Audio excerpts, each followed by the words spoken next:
publicamente com toda a sua bancada em atuar no combate irrestrito à corrupção e mais outros temas que são centrais no nosso plano de governo.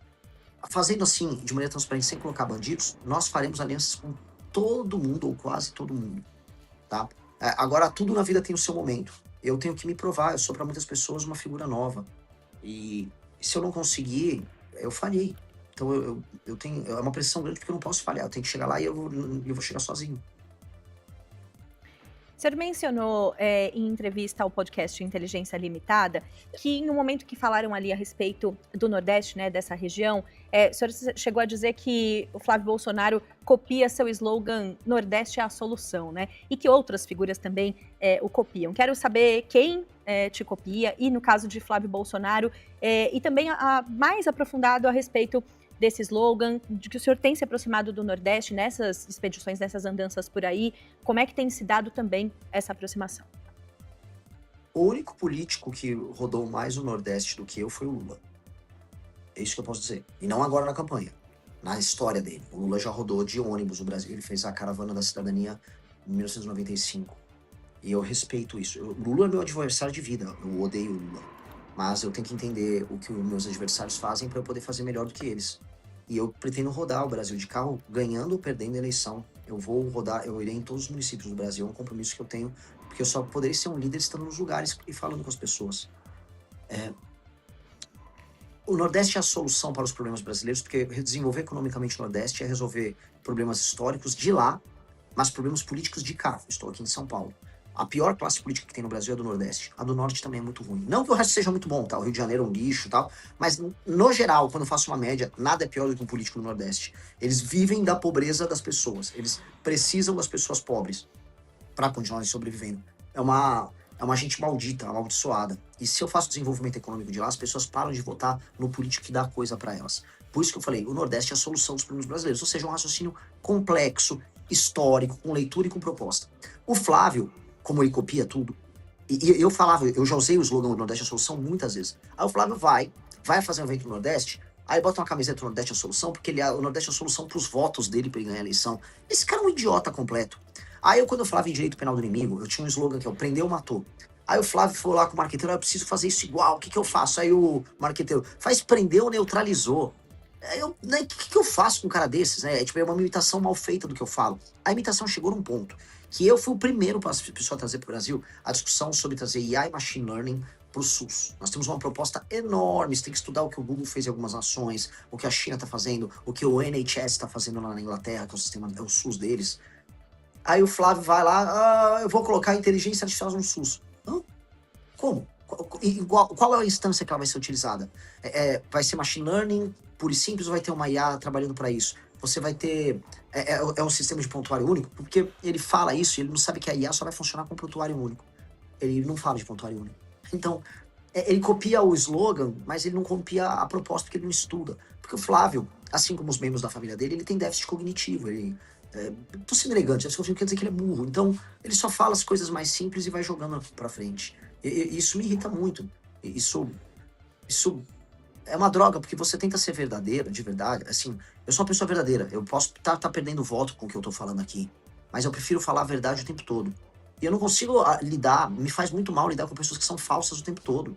A falsidade faz mal, a falsidade me machuca. Eu não gosto de ver isso. E ele me imita do jeito falso e burro. Falou, pô, quer ser burro, mas seja burro original, seja burro do seu jeito. Não estraga quem tá fazendo certo. Renan, como é que você avalia no contexto? Você mencionou que teve com diversos embaixadores e representantes de delegações internacionais, né, recente. Como é que você avalia o destaque da política internacional e do olhar que o brasileiro está começando a ter em relação a alguns pontos, como, por exemplo, a questão do tarifaço impactando nossa economia, a questão da nomenclatura das facções para organizações terroristas e da própria interferência do Trump aqui nas eleições brasileiras? Como é que você avalia esse posicionamento da política internacional na nossa política doméstica e se você é favorável ou não à nomenclatura das facções para serem organizações terroristas que o governo dos Estados Unidos adiantou o Brasil a fazer? Quer dizer, se adiantou em relação ao Brasil? Eu trato isso tudo como sinal de fraqueza do Brasil.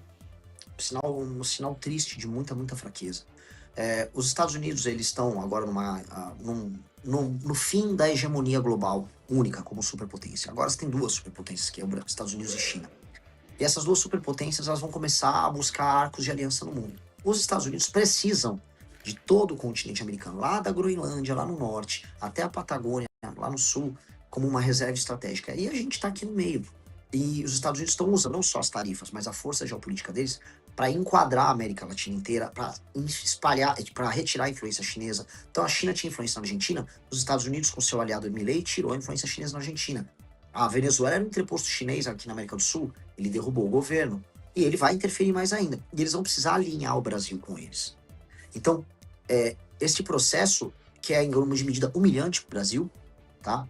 E foi humilhante que o Trump fez com o Lula, ele é um processo que nós precisamos reconduzir numa presidência da República. Ou seja, os Estados Unidos vão precisar da gente por causa das terras raras. Não há condição dos Estados Unidos ter, basicamente, as forças armadas deles nos próximos anos sem sentar com o Brasil. Por quê? O Brasil tem a segunda maior reserva de terras raras. A China tem a primeira, e a China é a única que tem tecnologia de processamento. Os Estados Unidos nem a tecnologia pronta do processamento eles têm. Você vê como eles estão humilhados ali. Então eles vão ter que sentar conosco. Ou a gente senta de maneira altiva e monta um plano de começar não apenas a extrair, mas processar as terras raras e produzir um complexo industrial no Brasil, ou a gente vai ficar sempre vendendo as coisas para os outros e fazer um negócio ruim, que é o que está acontecendo agora. Eu estou dando uma dica. Empresários brasileiros já estão se unindo com empresários americanos, esses empresários brasileiros são amigos de políticos, então os políticos brasileiros vão vender os nossos recursos para os gringos e a gente não vai ficar com nada, é um novo pau-brasil. Eu vou brecar tudo isso, tá? Mas este é um novo cenário global que está pintando, em que se a gente trabalhar direito com o Japão, com Taiwan, com Índia, com a União Europeia, com os Estados Unidos, nós podemos transformar o Brasil numa powerhouse, né? Num lugar muito poderoso que não apenas extraia, vamos dizer, você extrai o neodímio, o disprósio, você extrai esses minérios, você consegue processar, aí se você fazer o ímã no Brasil, desse ímã você consegue fazer as baterias para drone, para carro, para celular. Eu tô falando aqui no celular, o ímã que vai no seu celular vai terra rara. Todo esse complexo de produtos começar a ser feito no Brasil com centenas de milhares, milhões de empregos de altíssima qualidade, muito dinheiro ficando aqui. E a gente muda o Brasil. Então, isso é uma maneira da gente se adaptar geopoliticamente a esse contexto novo que está vindo aí. E é a maneira que eu defendo também.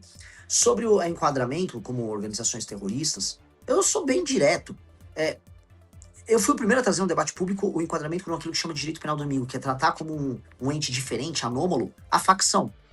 Chamar de terrorista é só um nome. Ah, ele é terrorista. E eu acho que, assim, o Brasil não tem que ficar esperando os Estados Unidos fazer nada. Eu acho humilhante se os Estados Unidos tiverem que agir aqui no Brasil. Não aceitarei como presidente. Eu aceitaria, assim, acordo logístico, acordo de troca de tecnologia, compra de equipamentos americanos especiais para fazer operações, porque eu quero pegar as favelas brasileiras, eu quero destruir todas as lideranças do crime organizado da maneira mais indolor possível. Se eu puder, o chefe, o DOCA, vai dar nome aqui, DOCA, o urso, traficante aí do Comando Vermelho. Se você tiver uma casa sozinho e eu detectar, eu vou mandar um drone estourar a tua casa. E ninguém ao redor vai se machucar. Que é como acontece agora nas operações. Eu quero ter essas tecnologias, eu quero essa parceria com os Estados Unidos. Eu quero drone e bomba no DOCA. Entendeu? Então, de resto, não há salvador. Ninguém liga para cuidar da gente. Se a gente não cuidar de nós próprios, os outros só vão extrair da gente o que eles querem. Seja a China, seja os Estados Unidos. Que é do nosso comentarista político, Rafael Cortez, ele que tinha colocado aqui para a gente reproduzir para o senhor, que é o seguinte, colocando aí um cenário, né, em que o senhor chegue aí à presidência da República, dá para fazer reformas liberalizantes na economia sem se juntar à política tradicional? Quer dizer, esses acordos que eventualmente precisam ser feitos no fazer político quando já se está no poder, como é que é isso para o senhor? Veja, o Brasil é um país complicado. Eu vou ganhar as eleições, mas muitos brasileiros vão votar em muitos políticos ladrões. Então, o brasileiro vai, de maneira consciente até a urna, vai apertar o número de um político ladrão e vai eleger um político ladrão. É certeza que isso vai acontecer. Então, falando assim, centenas de deputados corruptos que vão estar lá em Brasília só para fazer jogo sujo serão eleitos pelas pessoas. As pessoas reclamam e votam. O brasileiro é doido. Ele não pode ver um ladrão que o brasileiro sai votando. Isso é uma realidade. Então eu vou ter que lidar com essa realidade. Não quero lidar, mas eu vou ter que lidar. O que eu vou fazer? Do outro lado, eu ganhar a eleição significa que o mesmo brasileiro que também votou no ladrão está querendo uma pessoa que não seja um bandido, que seja claramente fora do jogo e que estabeleça novas regras de funcionamento da política. O que eu vou impor são as regras para uma aliança para passar as nossas reformas. Regras muito claras de participação no governo, e essas serão públicas, tá? O que eu vou fazer é quase como se fosse um edital para participar do meu governo. Uma vez, partidos que quiserem conversar comigo, aqui tá a pauta. Eu ganhei a eleição para presidente com essa pauta. Soltem uma ata oficial aí pelo seu partido, uma resolução.